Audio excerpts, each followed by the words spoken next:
Hello students, स्वागत है आप सभी का फॉरएवर प्रयास एजुकेशन चैनल में एनसीईआरटी कक्षा 6 उसी क्रम में आज हम पढ़ रहे हैं हमारा पंचम पाठ वृक्षा। मैं डॉक्टर शशि शास्त्री आपको अनुवाद पाठ पढ़ाऊंगी, उसके बाद में अभ्यास प्रश्नों को भी हम हल करेंगे। स्टूडेंट्स, आपको कोई समस्या रह जाए पढ़ने के बाद तो आप कमेंट बॉक्स में जाकर के कमेंट करके मेरे से पूछ सकते हैं। आपको कोई और विषय है संस्कृत का जिसके बारे में जानकारी लेनी है, कोई टॉपिक है तो आप कमेंट बॉक्स में डाल दें, मैं आपको समझा दूंगी। चलिए शुरू करते हैं। वने वने निवसन्तो वृक्षा वनम वनम रचयन्ति वृक्षा शाखा दोलासीना विहगा तैकमपि कुञ्जन्ति वृक्षा पिबन्ति पवनं जलं सततं साधुजना इव सर्वे वृक्षः स्पृशन्ति पादै पातालं च नभशिरस्तु वहन्ति वृक्षः पयोदर्पणे स्वप्रतिबिम्बं कौतुकेन पश्यन्ति वृक्षा प्रसाय स्वच्छायास्तंत्रणं कुर्वन्ति सत्कारं वृक्षः। डॉक्टर हर्षदेव माधव के द्वारा ये कविता लिखी गई है जिसको आज हम पढ़ रहे हैं। कविता का शीर्षक है वृक्षः, यानी कि पेड़ पौधे। आप सभी पेड़ पौधों से परिचित हैं, उनकी छाया, उनके फल। आप सभी ने छाया में विश्राम किया होगा, फल आपने खाए होंगे, फूल भी आपने देखे होंगे। तो वृक्ष हमें बहुत सारी चीजें देते हैं, छाया देते हैं। वृक्ष को ही तरु भी कहते हैं, जो हमें छाया देते हैं, फल देते हैं, हमें उपयोग करने के लिए लकड़ी देते हैं। इनसे हमें अनेक प्रकार की जड़ी बूटियां, औषधियां प्राप्त होती हैं। तो वृक्ष, और सबसे मेन चीज, वृक्ष हमें जीवन देते हैं, यानी कि हमें सांस लेने के लिए ऑक्सीजन वृक्षों से ही प्राप्त होती है। तो वृक्ष हमारे जीवन में बहुत ही उपयोगी हैं। और यहाँ इनकी क्या उपयोगिता है वो बताते हैं। चलिए, वने वने निवसन्तो वृक्षः। वने वने, वन वन में, निवसन्तो रहते हैं, वृक्षा वृक्ष निवास करते हैं। वृक्ष जहां निवास करते हैं वही क्या होता है, वन होता है। यानी कि जहां पर संख्या में बहुत सारे वृक्ष हो तो उसको हम वन कहते हैं। वने वने निवसन्तो वृक्षः। वन किसे कहेंगे, जहां एक किसी सीमित क्षेत्र में बहुत सारे जब हमें वृक्ष दिखाई दे तो उस क्षेत्र को हम वन कहते हैं। तो वन में कौन निवास करता है, वन में वृक्ष निवास करते हैं। वनम वनम रचयन्ति वृक्षः। वनम वनम, वनों की रचना कौन करता है, वृक्ष। वृक्षों से ही वन का निर्माण होता है, या वृक्षों से ही वन की रचना होती है। यहाँ का भी आपको कहना चाह रहे हैं कि जो वृक्ष हैं वो वन में निवास करते हैं और उन वृक्षों से ही वन का निर्माण होता है। शाखा दोलासीना विहगा तै किमपि कुजन्ति वृक्षः। शाखा का मतलब होता है टहनियां। पेड़ की जो टहनियां होती हैं उनको हम शाखा कहते हैं।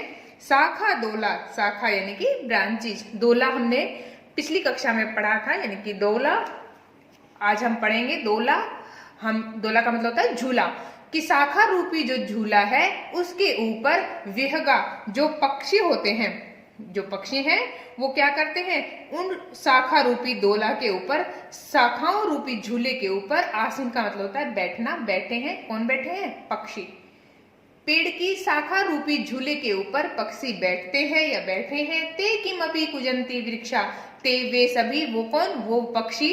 किमपि कुजन्ति वृक्षा, किमपि कुछ भी, कोई ची ची, कोई चे चे, यानी कि जो पक्षियों की आवाज है, कोई पीहू पीहू, काव काव, यानी कि वो सारे जो पक्षीगण हैं अलग अलग तरीके से कुजंती वृक्षा, वृक्षों के ऊपर बैठ करके कुजंती कूकते हैं या आवाज करते हैं।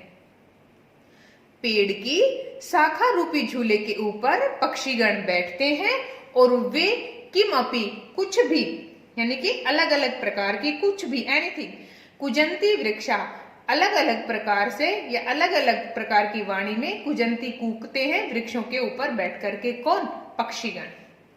पिबन्ति पवने जलम सततम संततम साधुजना इव सर्वे वृक्षः।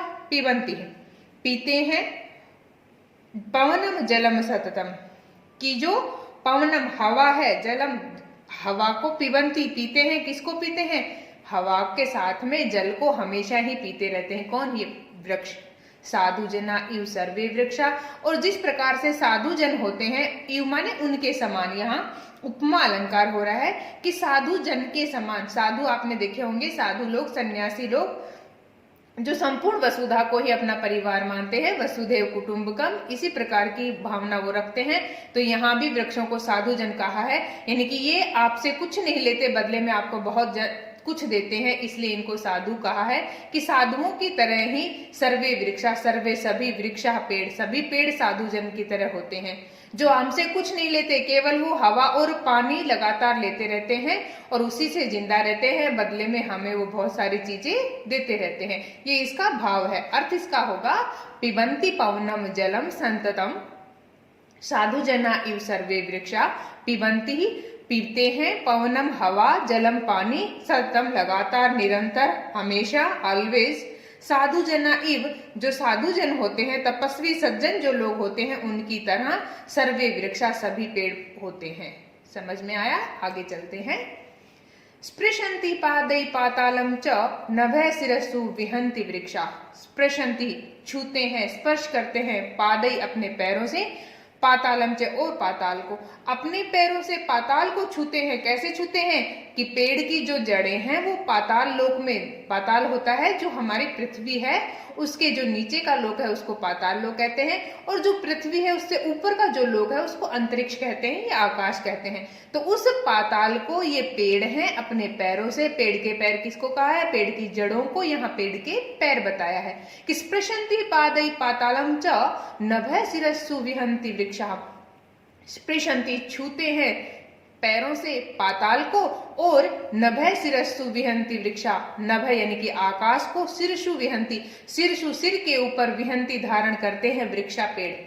कि पेड़ सर से तो अपने आकाश को छूते हैं, या ऐसा लगता है जैसे पेड़ों ने अपने सर पे आकाश को उठाया है, इस प्रकार से इन पेड़ अपने सर पे आकाश को उठा के रखते हैं। वृक्षा पेड़ पैरों से पाताल को छूते हैं और सर के ऊपर जैसे इन्होंने आकाश उठा रखा है।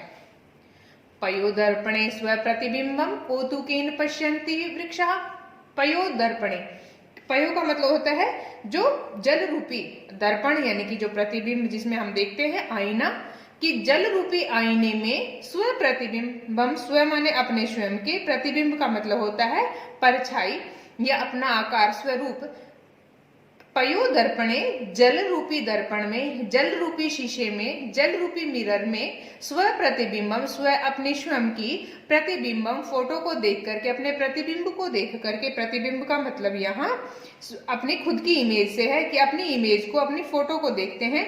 कौतुकेन पश्यन्ति वृक्षा, और बहुत ही इनको क्या होता है?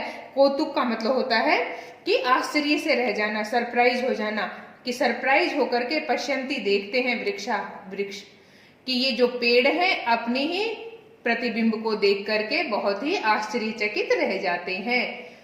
पानी रूपी दर्पण में, जल रूपी दर्पण में अपने प्रतिबिंब को देख करके ये वृक्ष अपने आप ही आश्चर्यचकित रह जाते हैं।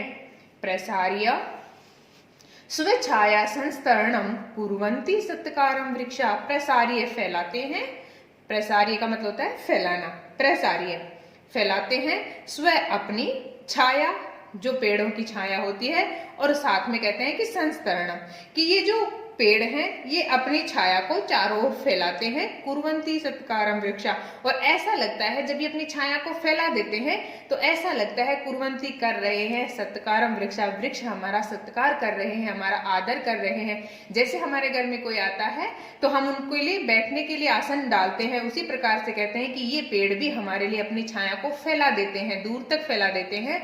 तो ऐसा लगता है, मानो प्रतीत होता है, कुर्वन्ति सत्कारम वृक्षा, वृक्ष हमारा सत्कार कर रहे हैं। प्रसारिये फैला करके, स्वछाया संस्तरणम अपनी छाया को चारों ओर फैला करके वृक्ष हमारा जैसे सत्कार करते हैं। इस प्रकार से वृक्ष हमें बहुत सारे हमारे ऊपर उपकार करते हैं और इनकी उपयोगिता, वृक्ष की हमारे जीवन में बहुत अधिक उपयोगिता होती है। चलिए अब देखते हैं हम इनके शब्दार्थ। वने वने, प्रत्येक वन में, निवसन्तः रहते हैं, यानी कि बिना पेड़ों के कोई भी वन नहीं बन सकता, तो प्रत्येक वन में पेड़ रहते हैं। रचयन्ति रचना करते हैं या बनाते हैं। शाखा का मतलब होता है टहनियां, डालियां। दोला झूला। आसीना बैठे हुए। विहगः पक्षीगण। किमपि कुछ भी। कुजन्ति कूकते हैं। संततम निरंतर या लगातार।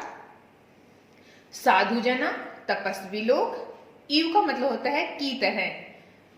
पिबंती पीते हैं। स्पृशंती स्पर्श करते हैं। नभ है आकाश को। सिरस्सु सिर के ऊपर। वहंती ढोते हैं वहन करते हैं रखते हैं, जैसे कैरी करना। पयो दर्पणे, पयो का मतलब होता है जल। दर्पण आईना या जिसमें हम अपना प्रतिबिंब देखते हैं। स्व प्रतिबिंबम, स्व अपना स्वयं का, प्रतिबिंब अपनी छाया, अपनी इमेज, अपनी फोटो। पश्यंती देखते हैं। कौतुके आश्चर्य से। प्रसारिये फैलाकर। स्व छाया संस्तरणम, स्व माने अपनी, छाया माने छाया, संस्तरणम माने बिछोना या उसको चारों ओर फैलाना। अपनी छाया को चारों ओर फैलाना, अपनी छाया रूपी बिछोने को फैलाना। सत्कार्यम आदर। आगे है वचन अनुसारम रिक्त स्थानानि पूर्यत। वचन के अनुसार यहाँ रिक्त स्थान की पूर्ति करनी है। सबसे पहले आपको यहाँ कुछ शब्द दिखाई दे रहे हैं, उन शब्दों के हमें वचन बनाना है। जैसे यहाँ बनाया है वनम एक वचन में, वनम एक वन, वने द्विवचन और वनानि बहुत सारे वन। वनम वने वनानि। उसी प्रकार से हम बनाएंगे जलम जले जलानि। बिंबम बिंबे बिंबानी। ऐसे ही हमें यहाँ भी वचन बदलना है। जैसे यहाँ दिया है वृक्षम वृक्षौ वृक्षान, हमें यहाँ बनाना है पवन का, तो हम कहेंगे पवनम पवनौ पवनान। अब हमें बनाना है, हमें दिया है जन का, तो हम कहेंगे जनम जनौ जनान। कोष्ठकेषु प्रदत्त शब्देषु उपयुक्त विभक्ति योजित्वा रिक्त स्थानानि पूर्यति। यहाँ आपको उपयुक्त विभक्ति लगानी है कि इसमें कौन सी विभक्ति का प्रयोग करेंगे कि ये जो रिक्त स्थान है इसकी पूर्ति ठीक से हो जाए। अहम रोटिकाम खादामी, अहम मैं रोटिकाम रोटी को खादामी खाता हूँ। अहम के साथ में प्रयोग हुआ है खादामी, अहम के साथ में खादामी। त्वम मध्यम पुरुष है, इसलिए हमें यहाँ क्या लगाने पड़ेगा, त्वम के साथ में मध्यम पुरुष की ही क्रिया पिबसी है, लेकिन त्वम जलम पिबसी, यहाँ हमें विभक्ति लगानी है जल के साथ, जलम पिबसी। छात्रः दूरदर्शनम पश्यति, छात्र दूरदर्शन को देखते हैं। वृक्षः पवनम पिबन्ति, ता कथां लिखन्ति। आवाम जंतुशालां गच्छावः। अधोलिखितेषु वाक्येषु कर्तृपदानि चिनुत। आपको ये जो वाक्य दिखाई दे रहे हैं इसमें हमें कर्तृपद बताना है। कर्तृपद का मतलब होता है इस वाक्य में कर्ता कौन है, कर्ता यानी कि सब्जेक्ट। हमें इस वाक्य में से सब्जेक्ट ढूंढना है। वाक्य है वृक्षः नभः शिरसु विहन्ति, वृक्षों ने आकाश को सिर के ऊपर उठा रखा है। तो अब यहाँ इस वाक्य का कर्ता कौन है, तो आप कहेंगे वृक्षः। विहगा वृक्षेषु कूजन्ति, पक्षीगण वृक्षेषु पेड़ों पर कूजन्ति कूकते हैं। तो पेड़ों पर कौन कूकते हैं, हमें सब्जेक्ट यानी कि कर्ता प्राप्त हो जाएगा। कौन कूकते हैं, पक्षी, तो हमारा सब्जेक्ट हो जाएगा या कर्तरी-पद हो जाएगा विहगा। पयोदर्पणे वृक्षः स्वप्रतिबिंबं पश्यन्ति, पयोदर्पणे जल रूपी दर्पण में वृक्ष अपने प्रतिबिंब को या अपनी छाया को पश्यन्ति देखते हैं। इसमें सब्जेक्ट क्या है, कौन देखते हैं, तो वृक्ष देखते हैं अपनी छाया को। क्रिया क्या है हमारी, देखना। देखते हैं, किसको देखते हैं, अपनी छाया को। तो कौन देखते हैं, तो वो वृक्ष देखते हैं, इसलिए कर्ता कौन हो जाएगा, वृक्ष। कृषक है अन्नानि उत्पाद्यति, उत्पन्न करता है। किसको उत्पन्न करता है, अन्न को। कौन उत्पन्न करता है, तो कृषक उत्पन्न करता है, तो कर्ता कौन हो जाएगा, कृषकः। सरोवरे मत्स्याः सन्ति, सरोवर में मछलियां हैं। सरोवर में मछलियां हैं, तो यहाँ मछलियां, सरोवर में क्या है, तो सरोवर में मछलियां हैं, तो मत्स्य यहाँ कर्तरी पद हो जाएगा। प्रश्नानाम उत्तराणि एक पदे लिखित। ये जो आपको प्रश्न दिखाई दे रहे हैं, इनका उत्तर आपको एक पद में लिखना है। वृक्षई कई पातालम स्पृशन्ति। वृक्ष की क्या चीज है जो पातालम पाताल को स्पृशन्ति स्पर्श करती है, या वृक्ष कहां से पाताल को स्पर्श करते हैं, तो आ जाएगा पादई पैरों से। वृक्षाः किम रचयन्ति। वृक्ष किसका निर्माण करते हैं, किसकी रचना करते हैं। आपको पता ही है वृक्ष किसकी रचना करते हैं, वन की, तो इसका आंसर हो जाएगा वनम वनम रचयन्ति। विहगा कुत्र आसीना। विहगा पक्षीगण कहां पर बैठे हैं, तो कहां बैठे हैं, पेड़ की शाखा रूपी दोला पर, तो यहां हो जाएगा विहगा शाखा दोलायां आसीनाः। कौतुकेन वृक्षाः किम पश्यन्ति। कौतुकेन वृक्षाः स्वप्रतिबिम्बं पश्यन्ति। समुचितै पदै रिक्त स्थानानि पूरयत्। समुचित पद से आपको इन रिक्त स्थान की पूर्ति करनी है। वही जैसे हमने पीछे पढ़ा है, यहाँ आपको जैसे एक वचन, द्विवचन और बहुवचन के शब्दों का निर्माण करना है। हमारे पास पहला शब्द है गजः, द्विवचन में हो जाएगा गजौ, बहुवचन में गजः। एक हाथी, द्विवचन में दो हाथी, गजा यानी कि बहुत सारे हाथी, दो से अधिक या बहुत सारे हाथी। अश्वः एक घोड़ा, अश्वौ दो घोड़े, अश्वाः बहुत सारे घोड़े। यहाँ आपको विसर्ग लगा लेना है। अश्वः अश्वौ अश्वाः।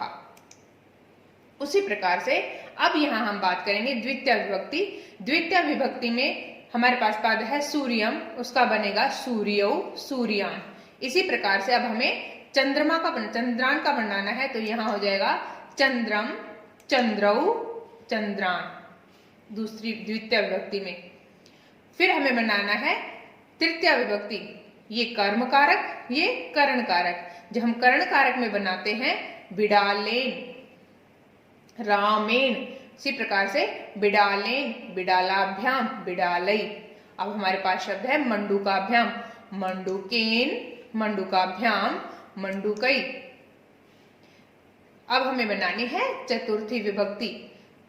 एक सर्पाय के लिए प्रयोग में सर्पाय सर्पाभ्याम सर्पेभ्य। उसी प्रकार से वानराय वानराभ्याम वानरेभ्य। पंचमी विभक्ति अलग होने के अर्थ में अपादान कारक में मोदकात मोदकाभ्याम मोदकाभ्य। वृक्षभ्य ऐसे ही, तो हमें बनाना है यहाँ वृक्षात वृक्षाभ्याम वृक्षभ्य। अब हमें बनाना है षष्ठी विभक्ति में, जैसे जनस्य जनयो जनानाम। अब हमें बनाएंगे, हम सुख का बनाएंगे। मूल शब्द हमारे पास शुक है, तो यहाँ हमें शुक षष्ठी विभक्ति एक वचन में बनेगा सुकस्य सुकयो सुकानाम। सप्तमी विभक्ति पद है हमारे पास शिक्षक, तो शिक्षक पद में सप्तमी विभक्ति एक वचन में शिक्षके शिक्षकयोः शिक्षकेषु। मयूरे मयूरयो मयूरेषु। संबोधन की हम बात करें, हे बालक हे बालकौ हे बालकः। नर्तकः, तो इसमें हो जाएगा नर्तक, हे नर्तक हे नर्तकौ हे नर्तकः। भिन्न प्राकृतिक पदम चित्नु, जो अलग प्रकृति का है वो पद हमें चुनना है। प्रकृति यहाँ मैं आपको बताऊंगी। जैसे प्रकृति से मतलब यहाँ क्या है कि जैसे हमें पहले देखिए, यहाँ आपको कुछ पद यानी कि शब्द दिखाई दे रहे हैं। पहला है गंगा, फिर है लता, अगला है यमुना, फिर है नर्मदा। हम देख रहे हैं यहाँ गंगा यमुना नर्मदा ये नदियों के नाम हैं, लेकिन लता, लता का मतलब होता है बेल। तो यहाँ जो लता पद है वो भिन्न प्रकृति का है, यानी कि जिसकी प्रकृति भिन्न है, जिसका स्वभाव भिन्न है। तो यहाँ हमारे पास पद हो जाएगा लता। उसी प्रकार से उद्यानम यानी कि बगीचा, कुसुम यानी कि फूल, फलम फल, और साथ में चित्रम, चित्रम का मतलब होता है चित्र या पिक्चर जिसको कहते हैं। तो हम देख रहे हैं यहाँ उद्यान में क्या होते हैं, आपको फल और फूल तो देखने को मिलते हैं, लेकिन जो पद है चित्रम उसकी प्रकृति अलग है। लेखनी कलम को कहते हैं तुलिका, यानी कि तुलिका, चटका और पाठशाला। अब यहाँ हम देख पा रहे हैं चटका यानी कि चिड़िया, ये जो लेखनी है तुलिका है, पाठशाला यानी कि ये दोनों चीजें, और साथ में पाठशाला जहाँ हम विद्या ग्रहण करने के लिए जाते हैं, विद्यालय। तो इनका प्रयोग हम कहाँ करते हैं? पाठशाला में पढ़ने के लिए करते हैं। लेकिन चटका का मतलब होता है चिड़िया, ये एक पक्षी है। आम्रम, कदलीफलम, मोदकम, नारंगम। आम्र, केला और नारंगी ये सब फल हैं, लेकिन मोदकम ये एक मिठाई है, इसलिए इसकी प्रकृति भिन्न होगी। तो स्टूडेंट्स, आई होप आपको चैप्टर समझ में आ गया होगा। अगर आपको वीडियो अच्छी लगी तो प्लीज वीडियो को ज्यादा से ज्यादा लाइक करें, शेयर करें, अपने साथी फ्रेंड्स को भी शेयर करें ताकि उनको भी ये ऐसी वीडियो देखने को मिले। अगर आप चैनल पे नए हैं तो प्लीज चैनल को सब्सक्राइब भी कर लें, साथ में बेल आइकन को भी प्रेस कर लें, और अपनी कक्षा से संबंधित और सारी वीडियोस देखने के लिए आप प्लेलिस्ट में जाकर के अपने सारे चैप्टर देख सकते हैं। तो दोस्तों, आप हमारे चैनल के साथ बने रहें। फॉरएवर प्रयास हर कदम आपके साथ है, आपके साथ ऐसे ही निरंतर सारे पाठ हल करता रहेगा। धन्यवाद दोस्तों।